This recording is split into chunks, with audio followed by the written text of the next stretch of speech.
Kak, gimana sih caranya dapetin LOA atau Letter of Acceptance dari kampus di luar negeri? Ini adalah pertanyaan yang lumayan sering banget aku temuin di DM Instagram ataupun di webinar saat aku mengisi acara. Nah, di Graduate School Prep Series ini, aku akan membahas dan kupas tuntas gimana sih persiapan aplikasi untuk daftar S2 di luar negeri maupun beasiswanya, dari mulai aplikasi, bikin esai yang menarik, resume, persiapan buat standardized test seperti IELTS atau GRE, dan cara dapetin beasiswanya. Ikutin terus ya.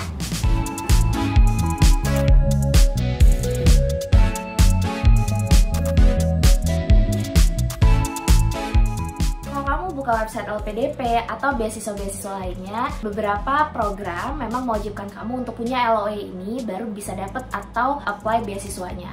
Nah, jadi sebenarnya LOA itu apa sih? LOA ini adalah surat resmi dari perguruan tinggi yang menyatakan bahwa kamu diterima sebagai mahasiswa di universitas tersebut dengan syarat ataupun tanpa syarat. Apa aja sih yang harus ada di surat ini? Yang pertama, kalau dari website LPDP itu mereka mewajibkan suratnya menyertakan nama lengkap kamu, jenjang studi kamu, dan program studi kamu. Gitu aja, simple kan?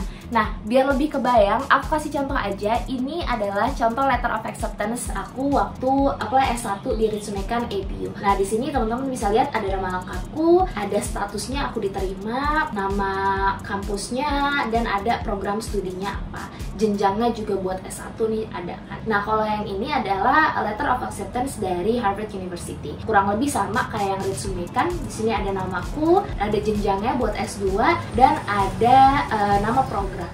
Oke, kembali lagi ke pertanyaan awal. Jadi gimana sih Kak caranya dapetin si LOA ini? Jawabannya gampang banget. Caranya adalah daftar. Lalu muncul lagi pertanyaan, apa sih yang perlu dipersiapkan? Apa aja nih yang harus dilakukan biar bisa daftar ke universitasnya dengan harapan bisa dapetin nih LOA? Aku kasih contoh aja. Ini adalah daftar berkas-berkas atau dokumen yang perlu kamu persiapkan sebelum kamu mendaftar dari program aku di Harvard Graduate School of Education. Yang pertama, kamu butuh akses ke online application.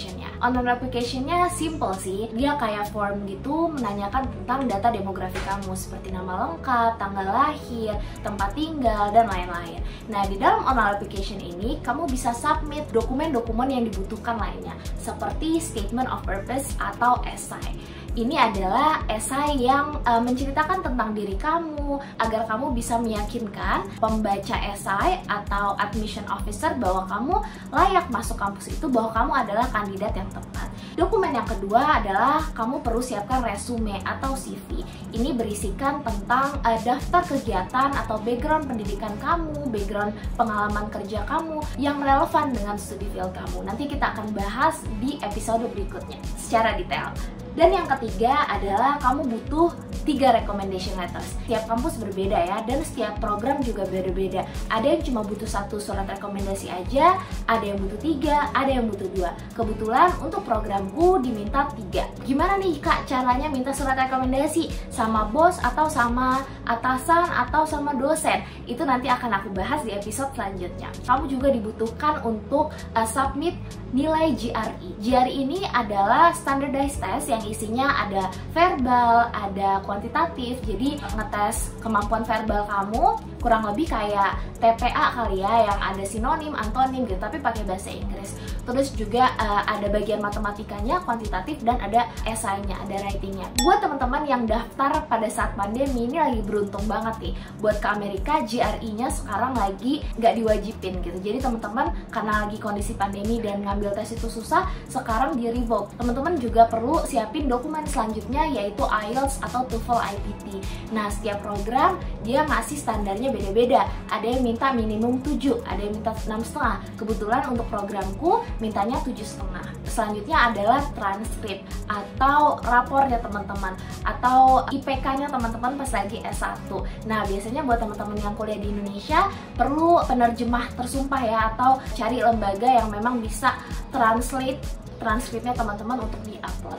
Dan yang terakhir adalah submit application fee. Application fee-nya ini juga nggak murah teman-teman, jadi ya tergantung kampus, ada yang mintanya $100, ada yang $250, ada yang $90. Ini kembali lagi nih ke kemampuannya teman-teman. Kalau teman-teman sanggup membayar aplikasi untuk banyak sekolah ya nggak masalah, apply 10 kampus atau 20 kampus gitu kan, mana aja yang keterima. Tapi waktu itu aku sendiri memutuskan untuk apply Harvard aja di Amerika dengan konsiderasi berbagai hal, termasuk masalah biaya, dan juga aku mau fokus aja buat fokus ke nyiapin ini. Kalau memang nggak keterima mungkin belum rezeki gitu sih waktu itu aku mikirnya.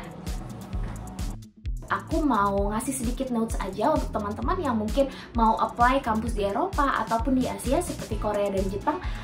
Proses mendapatkan LOA-nya ini agak sedikit berbeda, tapi cara garis besar sama ya, perlu siapin esai, perlu IELTS atau TOEFL gitu. Cuma ada sedikit komponen yang membedakan universitas tergantung sama negaranya. Misalnya di Amerika teman-teman wajib ambil GRE, kecuali pas lagi pandemi ini ya banyak yang tidak mewajibkan. Tapi kalau dulu, dan aku rasa kedepannya juga masih akan tetap diwajibkan, itu ngambil GRE. Teman-teman akan butuh beberapa bulan atau setidaknya beberapa minggu untuk mempersiapkan GRE ini. Beberapa teman-temanku yang nggak suka matematika, males nih ketemu lagi sama kuantitatif gitu ya, akhirnya memilih untuk apply ke kampus di Eropa. Nah, bukan berarti kuliah di Eropa lebih mudah nih teman-teman, karena biasanya di Eropa, dari pengalamanku, mereka biasanya mintain writing samples. Salah contoh nih, waktu aku apply ke salah satu universitas di UK, mereka minta 10.000 words of writing samples. Ada juga kampus yang minta aku 5.000 words, ada yang minta 20.000 words, seperti itu.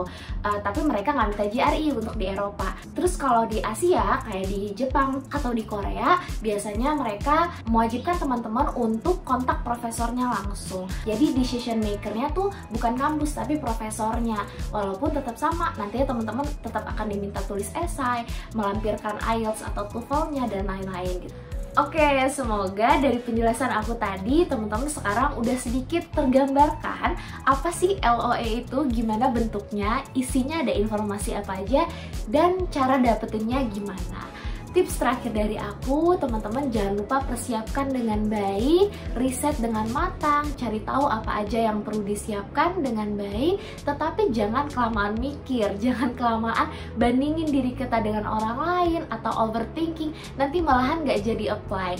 Dan yang terakhir, teman-teman jangan takut gagal, karena kegagalan yang sesungguhnya adalah saat teman-teman berhenti mencoba atau malah tidak berani mencoba sama sekali. Semoga video kali ini bisa bermanfaat. Di episode selanjutnya aku akan jelasin lebih detail gimana sih caranya biar bisa membuat atau membangun CV, resume yang menarik, yang efektif, yang bisa mengantarkan teman-teman untuk mendapatkan LOA dari kampus impiannya. Sampai bertemu di episode selanjutnya.